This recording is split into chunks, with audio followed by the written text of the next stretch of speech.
सर्वांना नमस्कार. मी डॉक्टर विक्रम मांजल, प्रांताधिकारी खानापूर विटा तथा निवडणूक निर्णय अधिकारी तथा मतदार यादी अधिकारी खानापूर मतदारसंघ. आज सर्व खानापूर मतदारसंघातील मतदारांना मी विनंती करतो की सध्या मतदार यादी पुनरीक्षण कार्यक्रम सुरू आहे. या कार्यक्रमाअंतर्गत मतदार यादीचं शुद्धीकरण करण्याचं काम केलं जातं, ज्याद्वारे अबसेंट, शिफ्टेड, डेट आणि डुप्लिकेट असे मतदार मतदारातून वगळले जातात आणि जे खरोखर या मतदारसंघातील मतदार आहेत त्यांचं नाव मतदार यादीमध्ये ठेवलं जातं. या प्रक्रियेमध्ये इन्युमरेशन फॉर्म नावाचे फॉर्म आम्ही प्रत्येक मतदाराला घरोघरी जाऊन BLO मार्फत वाटप केलेले आहेत.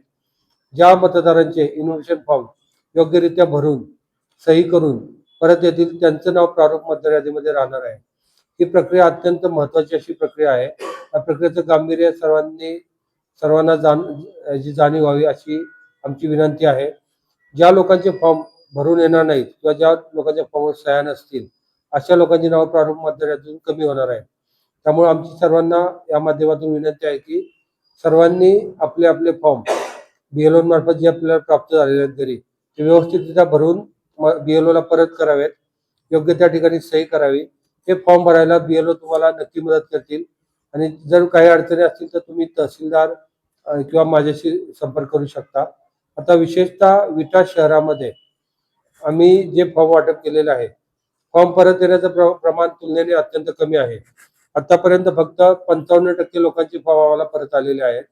तर माझी विनंती अशी आहे की विटा शहरातील जे जागरूक मतदार आहेत सर्वच मतदारांनी ज्यांनी फॉर्म परत केलेले नाहीत त्यांनी योग्यरित्या भरून ते आम्हाला परत करायचे आहेत.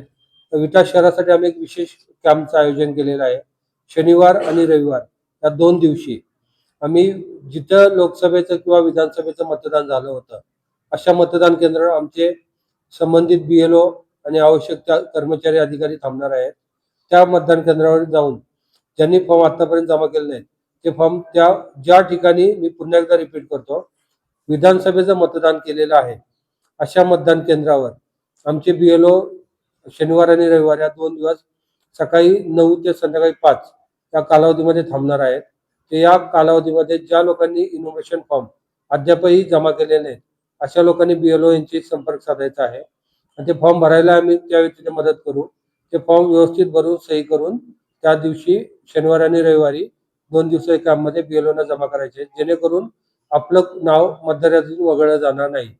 तर सर्वांना माझी पुन्हा एकदा नम्र विनंती आहे की या 2 दिवशी आपले फॉर्म आपापल्या ज्या ठिकाणी विधानसभेचं मतदान केलं होतं त्या मतदान केंद्रावर आम्ही कॅम्प घेत आहोत तिथे आपण संपर्क साधायचा आहे आणि BLOना ते फॉर्म भरून द्यायचे आहे जेणेकरून आपलं नाव मतदार यादीमध्ये राहील आणि पुढे आपल्याला कोणतीही अडचण येणार नाही.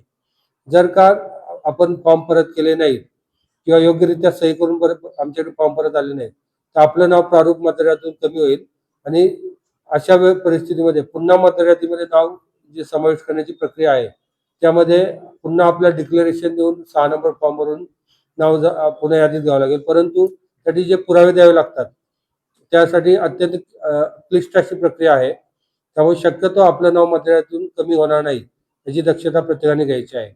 धन्यवाद.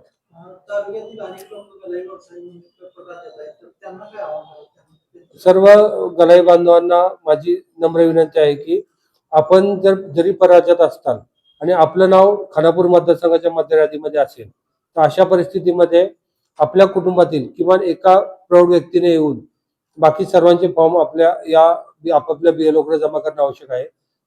जर आपले फॉर्म आमच्याकडे जमा झाले नाहीत तर नाईलाजाने आपलं नाव मतदार यादीतून कमी होईल. त्यामुळे सर्वांनी यायची गरज नाही. फॉर्म देताना कुटुंबातल्या एका प्रौढ व्यक्तीने सही करून जरी फॉर्म दिला आणि आमच्या BLOची खात्री पटली की हे मतदार त्याच घरातील आहेत तरी ते फॉर्म आम्ही एक्सेप्ट करणार आहोत. त्यामुळे सर्व गलाई बांधवांना माझी नम्र विनंती आहे की जरी आपण परराज्यात असताल परंतु आपलं नाव खानापूरच्या मतदार यादीत असेल आणि आपल्याला ते याच मतदार यादीत ठेवायचं असेल तर आपण कृपया 29 तारखेपर्यंत इथे येऊन ते फॉर्म आमच्याकडे जमा करायचे. कुटुंबातील एका प्रौढ व्यक्तीने येऊन जमा केले तरी आम्ही ते स्वीकारणार आहोत. फोटोच्या संदर्भात सुरुवातीला अशा सूचना होत्या की प्रत्येक मतदाराचा फोटो कलेक्ट करायचा, परंतु नवीन सूचना अशा आलेल्या आहेत निवडणूक आयोगाच्या ज्या मतदारांचे फोटो ब्लर आहेत किंवा योग्यरित्या फोटो जमा केलेले आहेत अशाच मतदारांचे आम्ही फोटो घेत आहोत. त्यामुळे सर्वांच्या प्रत्येक मतदारांनी फोटो द्यायची गरज नाही. फार कमी मतदार असे आहेत की ज्यांचे फोटो ब्लर आहेत त्यांनीच फक्त फोटो जमा करायचे आहेत. नवीन मतदाराची नोंदणी चालू आहे. ज्या कुटुंबातील मतदार किंवा व्यक्ती मतदार होण्यास पात्र झाले, 18 वर्षापेक्षा ज्याचं वय जास्त झालेलं आहे, इथला त्याचा रहिवास आहे, भारताचा नागरिक आहे, असा मतदार 6 नंबरचा फॉर्म भरून त्यासोबत डिक्लेरेशन फॉर्म भरून यादीमध्ये नाव समावेश करू शकतो.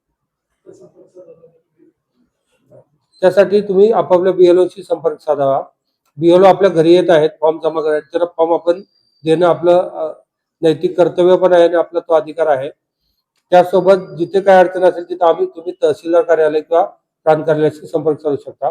परंतु माझी नम्र विनंती अशी आहे की विटा शहरातील नागरिकांसाठी शनिवार आणि रविवार या 2 दिवशी आपण कॅम्प आयोजित केलेले आहेत, जिथे आपण लोकसभेचं किंवा विधानसभेचं मतदान केलं त्या मतदान केंद्रावर तिथे आपण संपर्क साधून आपले फॉर्म जमा करायचे आहेत.